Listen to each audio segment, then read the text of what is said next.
Finally, after way too long of an offseason, IndyCar's back. A big crash, a first-time winner. We got a lot to talk about. Let's get into it. And welcome to the Barber Motorsports Park here in Birmingham, Alabama. Unfortunately, due to bad Wi-Fi at the hotel, I wasn't able to upload my report from yesterday, but I've been here all weekend. In fact, this is just a fantastic facility. Got to give a big shout out to George Barber and everybody here. One of the most beautiful racetracks I've ever been to. Believe the hype, especially about that museum over there. On Friday, I spent about 4.5 hours, and I wish I was joking on that, in the museum. But just this entire facility is just, there's a lot of love here. It's almost like, George Barber himself has got like his toy chest over there in the museum, and then he's got his personal slot car track. It's even set up like a slot car track with the lanes all so close together. It's a wonderful facility, and I can't have good enough things to say about it. So, what an interesting weekend. What an interesting first race. It's been way too long, the off season. I think I've already mentioned that a few times, but it really has. And hopefully, once things get a lot more normal, hopefully going into 2022, we won't have to wait until the end of April before the season actually gets going. But I think this was a good start to the season. Was it totally worth the wait? Probably not.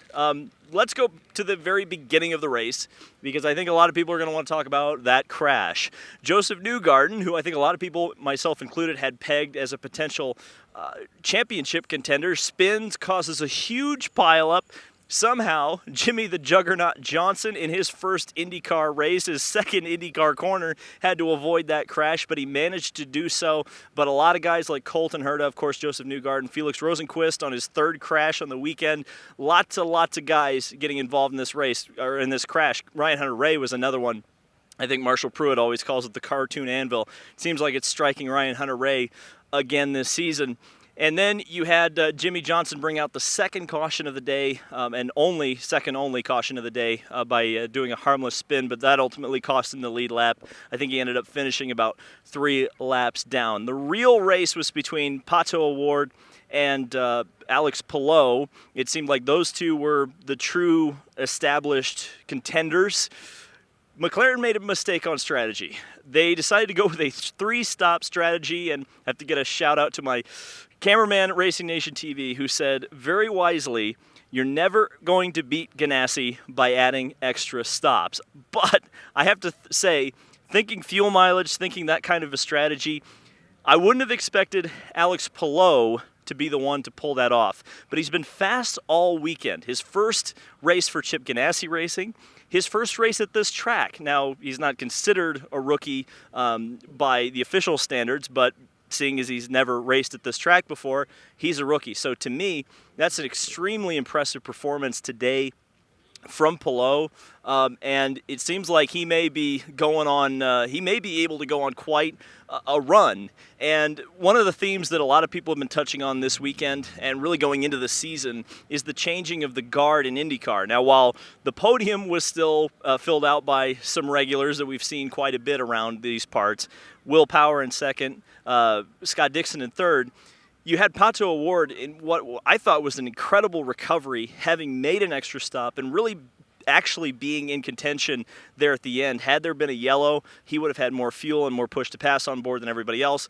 So from that perspective, I was really impressed with Pato. It's just such a shame, because I was actually joking before the start of the race. I was like, what is going to go wrong? What is going to cause Pato this race?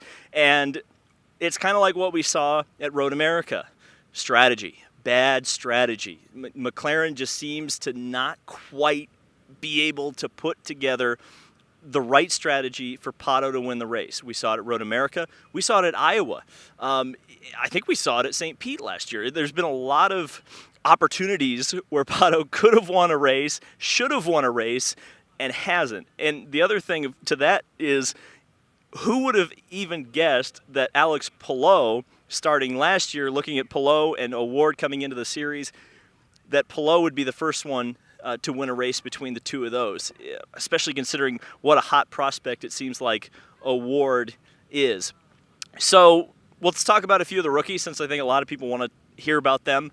Scott McLaughlin was fairly anonymous today. That's not to say he had a bad race. He was in there all day and didn't look bad. It just he wasn't really a contender. Same could be said for Romain Grosjean, though he at least had the pace at the start of the race. He was running in that top 5, top 10. It looked like they botched the strategy on him too, which kind of put him back. Looked like he was massively saving fuel at the end of the race. Jimmie Johnson, I talked about it at the beginning, the accident avoidance and then the accident that he had himself. But I have to tell you that I thought Jimmie Johnson was extremely impressive this weekend. And I think the expectation, especially like from insiders or people who were paying attention to the testing times, knew that he wasn't quite there. He comes here, puts in a lot of laps, doesn't crash the car, outqualifies Dalton Kellett on pure speed, and that's nothing against Dalton Kellett. It's something for Jimmie Johnson because Jimmie is coming into this and has to unlearn and relearn everything. Dalton, of course, is a guy who has years and years of open wheel experience. So the fact that Jimmie could come in here, not qualify last, not finish last, and bring the car home at the end of the race, not cause any real distractions to the race outside of his spin. He was very courteous in lap traffic, got out of the way when he needed to, really didn't hold anybody up, which I think some people may say you wouldn't be able to say that about a few other different drivers through this race. I think I saw some upset people on Twitter about Connor Daly, but I think a lot of that came down to the fuel mileage, a lot of people trying to do the two-stop strategy, and that was unfortunate because guys like Will Power couldn't capitalize on Palou kind of being held up by Connor, and it would have probably been a more exciting race. It wasn't the most exciting race I've ever seen in my entire life, but I will say this: if someone's going to go out there and dominate a race like Alex Palou, it's certainly nice that it is Alex Palou, and at least at this point, we may be saying at the end of the season, boy, how boring is it that Alex Palou won another race? But at this point, it's nice because he's a new winner, it's a fresh face, and it's a fresh start to the IndyCar series season, because there's so many unknowns now going into St. Petersburg, which is a traditionally unpredictable race. We could be going into the Indianapolis 500 with a whole new cast of characters up front. And I think that in and of itself is very exciting for this season going forward. So let me know what you guys think down in the comments section below about this race. I'm sorry that I wasn't able to quite get the coverage I wanted this weekend. Sometimes things happen. We're going to work on that going forward. But thanks for sticking with me. I hope you guys have enjoyed this video, and we'll see you in the next one. Thank you guys so much for watching. Subscribe for more IndyCar content, and I will see you in the next video.